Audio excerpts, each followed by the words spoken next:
In 2021, Sarah and I went to see our financial advisor for the first time.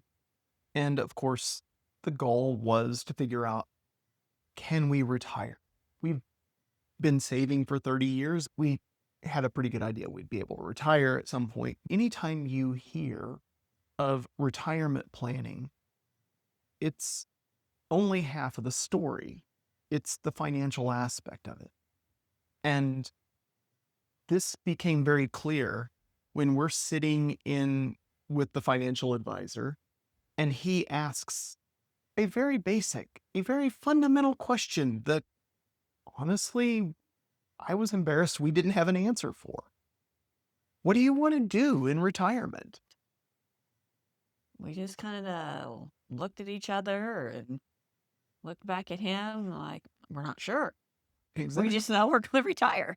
Yeah. And so we just knew the plan was to not have to set an alarm clock and maybe travel some. We never really thought about what we were going to do for the next 30 years of our life. I'm an engineer. I overthink everything. And that is a really hard thing to admit, that I went into a discussion without a plan.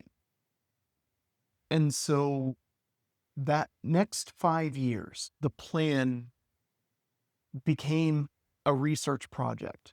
What retirement would look like and when we would retire has been the most discussed thing in our household since that meeting with the financial advisor. I've researched a ton of different lifestyles. We have friends that are snowbirds. We met them in Mexico. This year, they're over in Asia, exploring over there. We just have lots of friends that go do different things, which is great because it gives you more, Opportunities to yeah, learn. to learn new places to go or things to do that you wouldn't even think of.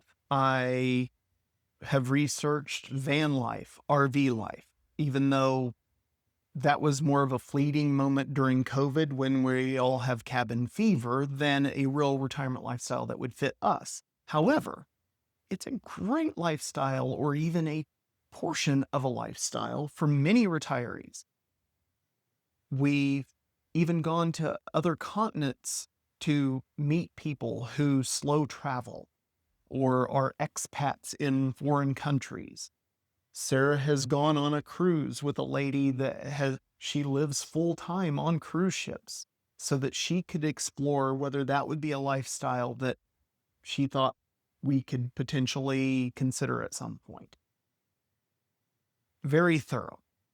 And ultimately, I think Sarah believes I'm crazy most of the time in how deep I go into things. But whenever I have shown her the math, that most of these other lifestyles are cheaper than just staying at home and Yep. traveling a little bit, that got her attention. I grew up traveling with my grandparents because my parents had to work. And so I have always traveled my whole life. And that's the one thing before we got married, I told him, I said, we're going to need to go on some vacations. We're not staying at home all the time. So, traveling and seeing the world is something that we find great joy in. And unfortunately, for many of our fellow Gen Xers, that's not the case. Gen Xers, on average, did not start saving for retirement until they were 36 years old. The average Gen Xer has only saved $54,000 for retirement. Gen Xers are of age to retire, not retiring early. The plan was always you work till you're 65. And we've seen that fail for our parents. Sarah's mom worked for 40 plus years at a job, and now she lives a very meager retirement life. My mother is 75 years old and still has the same full-time job that she has had since I was 10 years old. That's a long time.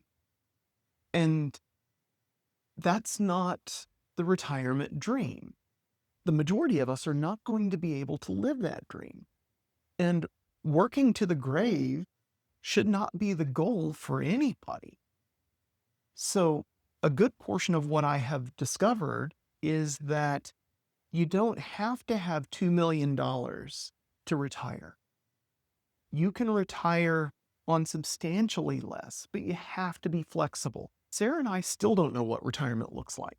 There's still options out there that we're trying to explore.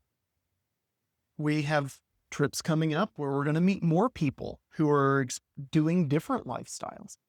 And so this is an opportunity that I hope people, particularly Gen Xers, will be able to take advantage of.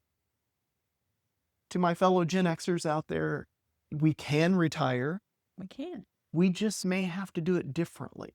We have to change the lens of what that means.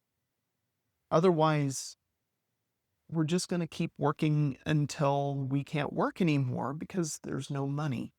Or we're going to live on a Social Security retirement, which is no fun.